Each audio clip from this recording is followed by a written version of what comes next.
Olá a todos! Veremos nesse vídeo o desenvolvimento do modelo mecânico quântico de uma partícula em uma caixa tridimensional.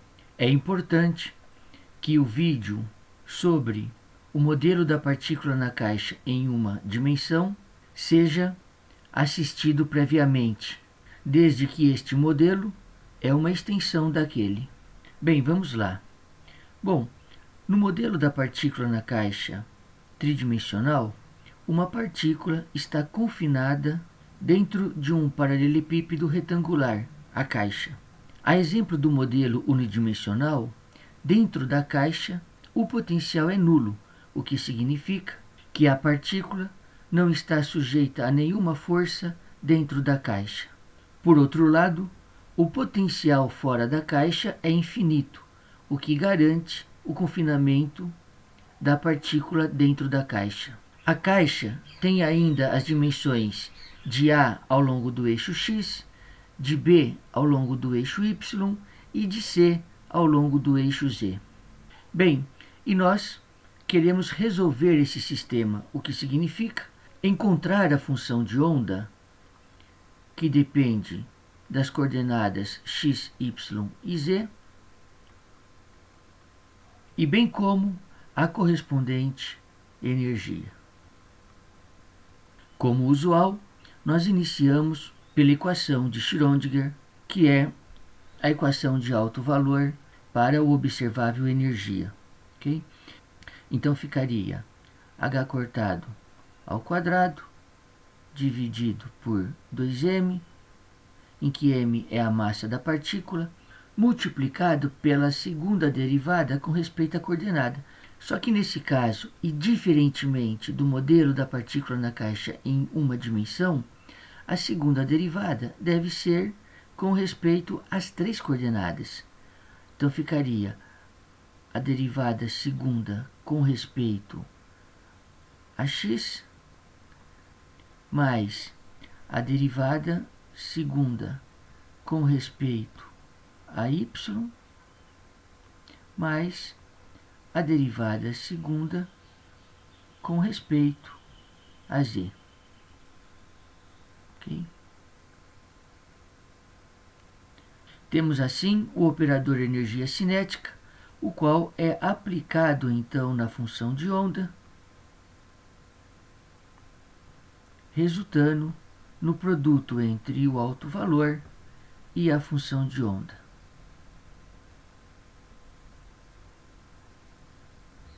Aqui, como no caso unidimensional, a energia total é igual à energia cinética, desde que a energia potencial dentro da caixa, por premissa, é zero.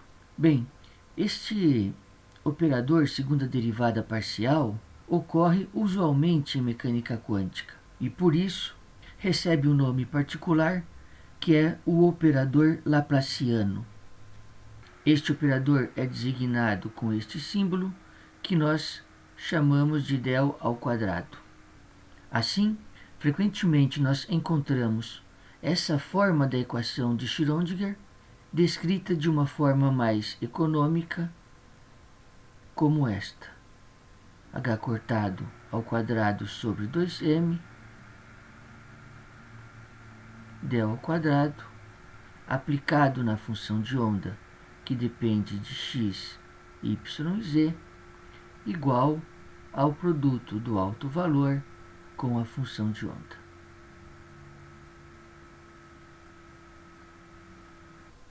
Bem, mas nós queremos encontrar a função de onda. Ok?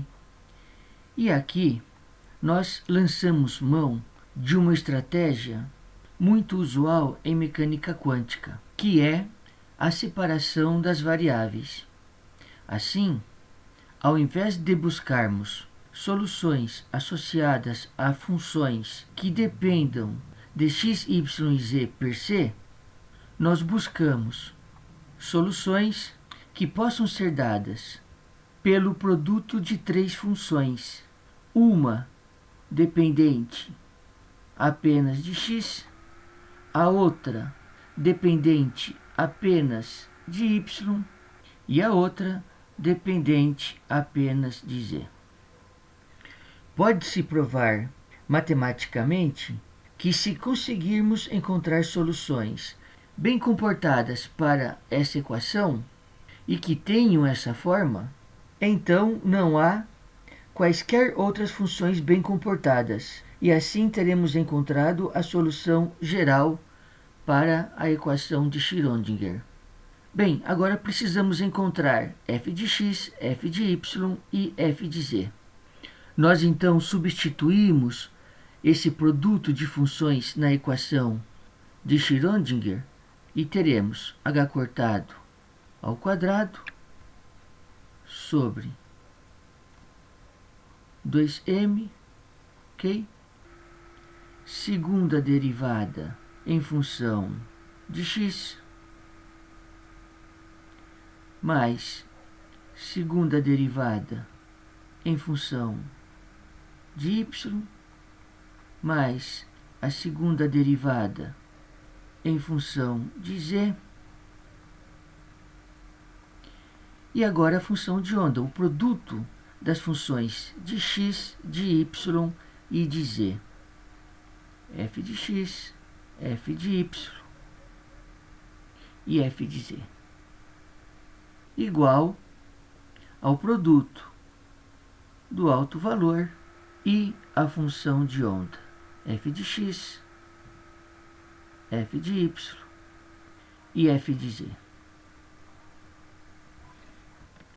Nós então desenvolvemos esta igualdade, lembrando, claro, que essa derivada irá agir apenas sobre f de x, essa daqui sobre f de y e esta sobre f de z, ficando então assim, menos h cortado ao quadrado sobre 2m f de y, f de z, que multiplica a segunda derivada, que já não é mais parcial, de f de x em relação a x.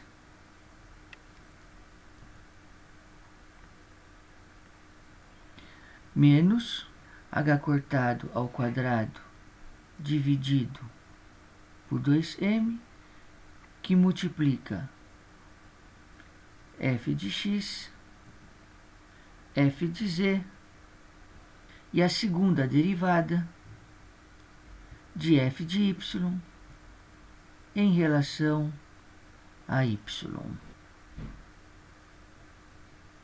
Menos, agora o último termo da derivada, h cortado sobre 2m, que multiplica f de x, f de y e a segunda derivada de f de z em função de z,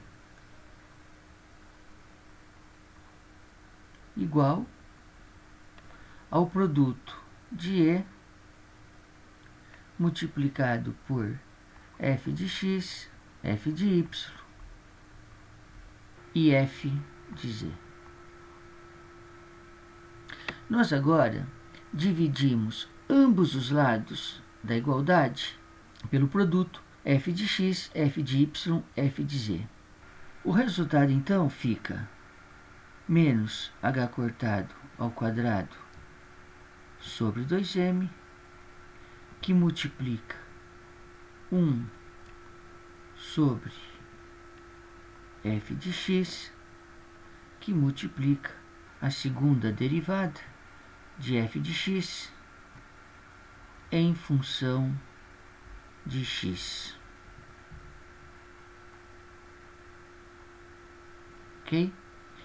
Menos h cortado ao quadrado dividido por 2m, que multiplica 1 sobre f de y, a segunda derivada de f de y em função de y.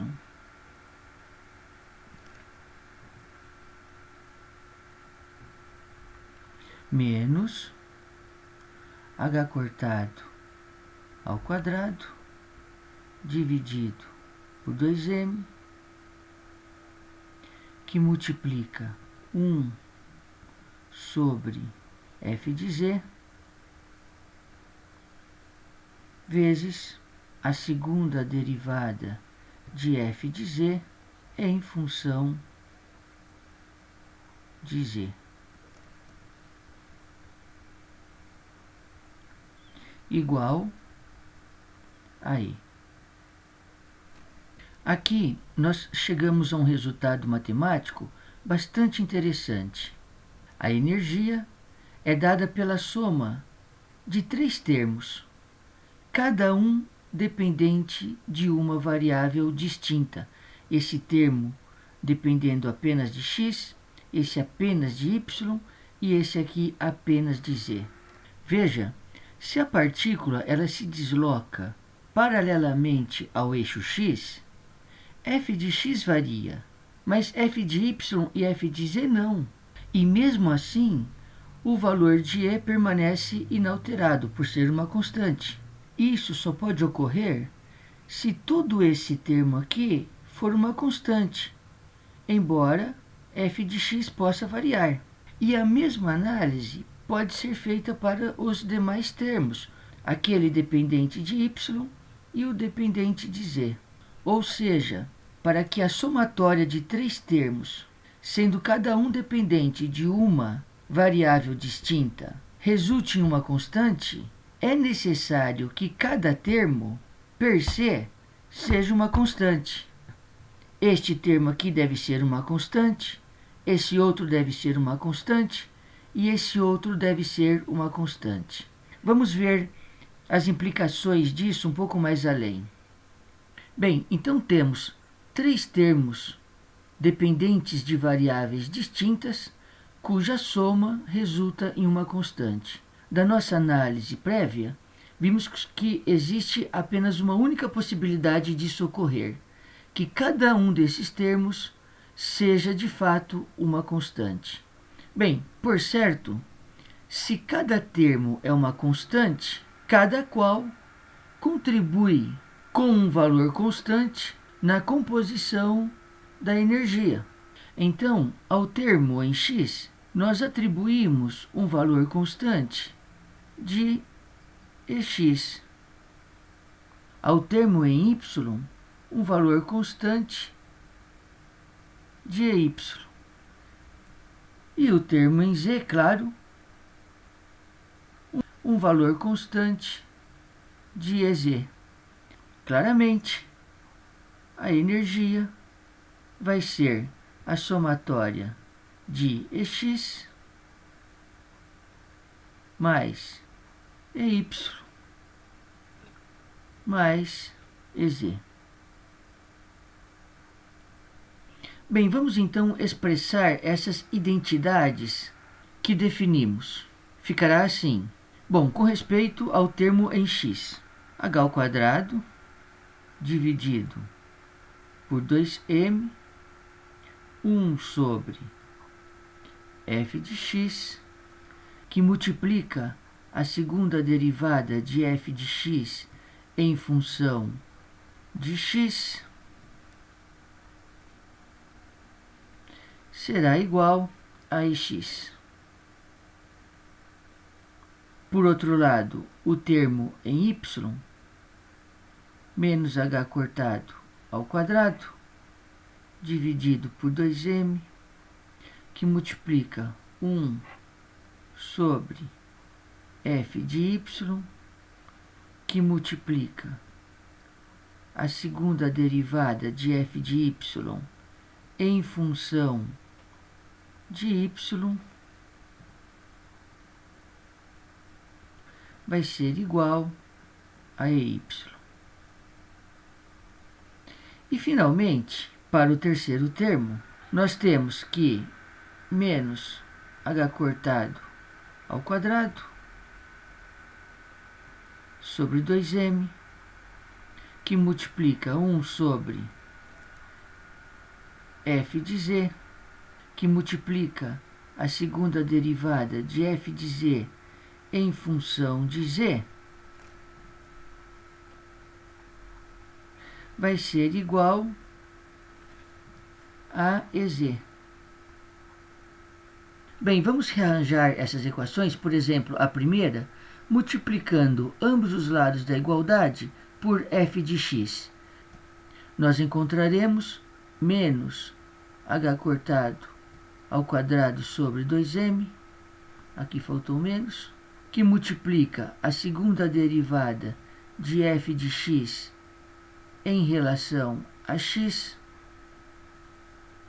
que vai ser igual ao produto de ex por f de x. Se fizermos o mesmo procedimento com essa equação aqui, multiplicando ambos os lados por f de y, vamos encontrar menos h cortado ao quadrado dividido por 2m, que multiplica a segunda derivada de f de y em relação a y, que vai ser igual a e y vezes f de y. E, finalmente, se multiplicarmos ambos os lados dessa igualdade por f de z, vamos encontrar menos h cortado ao quadrado dividido por 2m, que multiplica a segunda derivada de f de z em relação a z, que vai ser igual a EZ multiplicado por f de z. Bem, de qualquer forma, não podemos esquecer que nós queremos determinar f de x, f de y e f de z, pois, segundo a nossa premissa, o produto dessas três funções resultará na função de onda para a partícula na caixa tridimensional. Ok, só que um olhar mais atencioso nos permite identificar essa igualdade como a equação de Schrödinger para o modelo quântico da partícula na caixa unidimensional, e como os limites para f de x são os mesmos que aqueles da partícula na caixa unidimensional, ou seja, que a função deve ser contínua e ser nula em x igual a 0 e x igual a a, as soluções para esta equação são as mesmas do modelo da partícula na caixa unidimensional, ou seja, f de x vai ser igual a 2 sobre a elevado a meio seno de n π x sobre a. Lembrando que n surge naturalmente da consideração das condições de contorno e que pode assumir os valores de 1, 2, 3, 4 e assim por diante. Uma vez que este n deriva da solução da partícula na caixa para f de x, nós o denominamos como nx. De forma similar, a solução para essa equação aqui é f de y, que é igual a 2 sobre b, que é a dimensão da caixa ao longo do eixo y, elevado a meio, seno de n y π y sobre b. E, finalmente, f de z vai ser igual a 2 sobre c elevado a meio, seno de n z π z sobre c. Ou seja, a solução do modelo quântico da partícula na caixa tridimensional é o produto da solução do modelo da partícula na caixa unidimensional para cada coordenada. E mais, a solução dessa equação nos permite encontrar o valor de Ex, que é o correspondente ao alto valor, que, por óbvio, é o mesmo obtido para a solução da partícula na caixa unidimensional. Portanto, Ex é igual a nx ao quadrado, h ao quadrado, dividido por 8m ao quadrado. E y vai ser igual a ny ao quadrado, h ao quadrado, dividido por 8mb ao quadrado. E, finalmente, Ez é igual a nz ao quadrado, h ao quadrado, dividido por 8mc ao quadrado. Resumindo, como são as soluções, as autofunções, então, do modelo da partícula na caixa tridimensional? Bem, as soluções são dadas pelo produto da função em x, da função em y e da função dependente de z, que são autofunções do modelo da partícula na caixa unidimensional. Portanto, a função de onda da partícula na caixa tridimensional de dimensões a, b e c é dada como 2 sobre a elevado a meio seno de nx π sobre a, que multiplica 2 sobre b elevado a meio seno de ny π sobre b multiplicado por 2 sobre c elevado a meio seno de nz π sobre c z, em que tanto nx, ny e nz pode assumir os valores de 1, 2, 3 e assim por diante. As energias, por outro lado, são dadas pela soma de Ex mais Ey mais Ez. Portanto, as energias associadas às soluções da partícula na caixa são dadas como nx quadrado, h quadrado, dividido por 8ma quadrado, mais ny quadrado, h quadrado, dividido por 8mb ao quadrado, mais nz ao quadrado, h ao quadrado, dividido por 8mc ao quadrado. Se nós agruparmos os termos em comum, a energia vai ser igual à constante de Planck ao quadrado, dividido por 8m, que multiplica nx quadrado sobre a ao quadrado mais ny ao quadrado sobre b ao quadrado mais nz ao quadrado sobre c.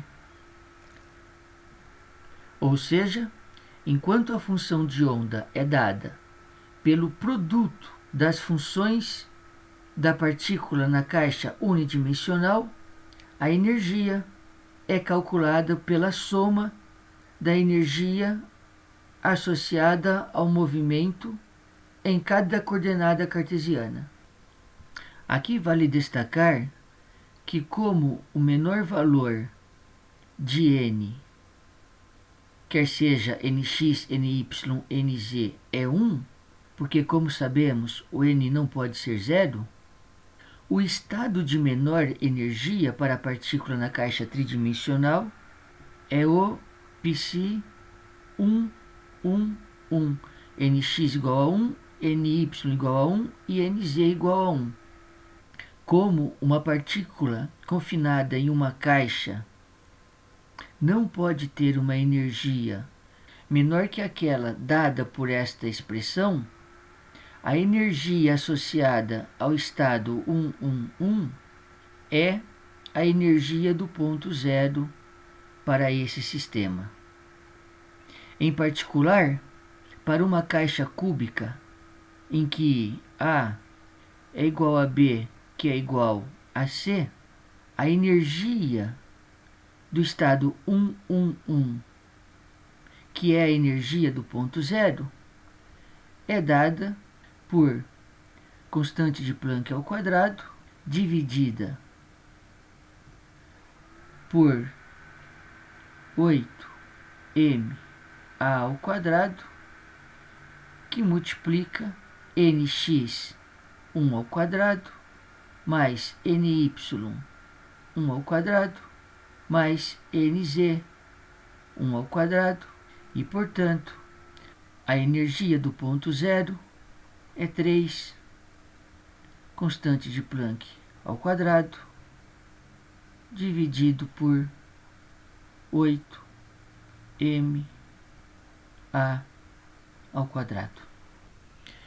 Um outro tema relevante que emerge naturalmente do modelo da partícula na caixa em 3 dimensões é o da degenerescência. Nós vimos que no caso, por exemplo, de uma partícula em uma caixa cúbica, em que as dimensões A, B e C são iguais, a energia é dada por constante de Planck ao quadrado, 8m ao quadrado, que multiplica nx ao quadrado mais ny ao quadrado mais nz ao quadrado. Portanto, se formos calcular a energia do estado 2 em função da massa da partícula e da dimensão da caixa, nós substituiríamos os números quânticos em nx1, em ny1 e em nz 2. Então teríamos 1 ao quadrado mais 1 ao quadrado mais 2 ao quadrado, 6. A energia seria de 6h quadrado dividido por 8ma ao quadrado. Ok? Por outro lado, se nós quisermos calcular a energia do estado 1, 2, 1, como a caixa é cúbica, a energia seria a mesma. 6h ao quadrado 8ma ao quadrado. Igualmente, a energia do estado 211 também seria 6h ao quadrado 8m A ao quadrado. Essa energia está associada à função de onda que descreve o estado 1, 1, 2, essa ao estado 1, 2, 1 e essa ao estado 2, 1, 1.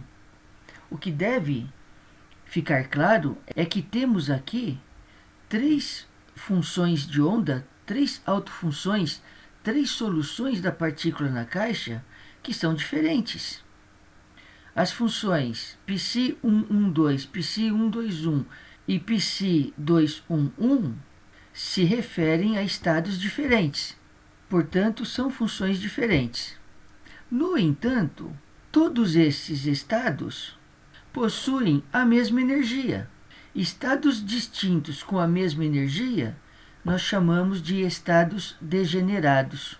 E o número de estados de mesma energia é o grau de degenerescência do correspondente nível energético. Isso significa que o nível energético 6h² dividido por 8m² é triplamente degenerado, ou 3 vezes degenerado. A figura à esquerda enfatiza a degenerescência dos níveis energéticos de uma partícula confinada em uma caixa tridimensional.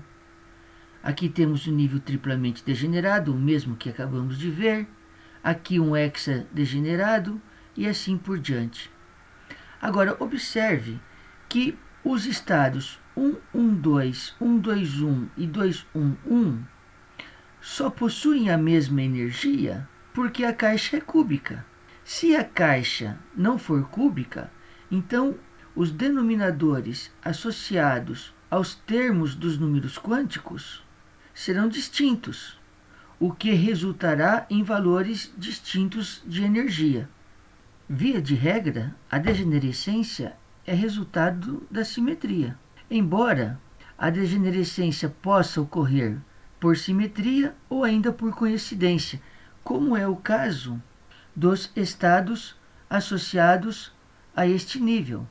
Aqui, todos para uma caixa cúbica, os estados 511, 151, 115 têm a mesma energia em virtude da simetria. A soma do quadrado dos números quânticos dá 27. Esses estados têm a mesma energia do estado 333, cuja soma dos quadrados dos números quânticos também resulta em 27. Mas certamente a degenerescência associada a este estado em relação aos demais não advém da simetria, e sim da simples coincidência. Ok? É isso aí.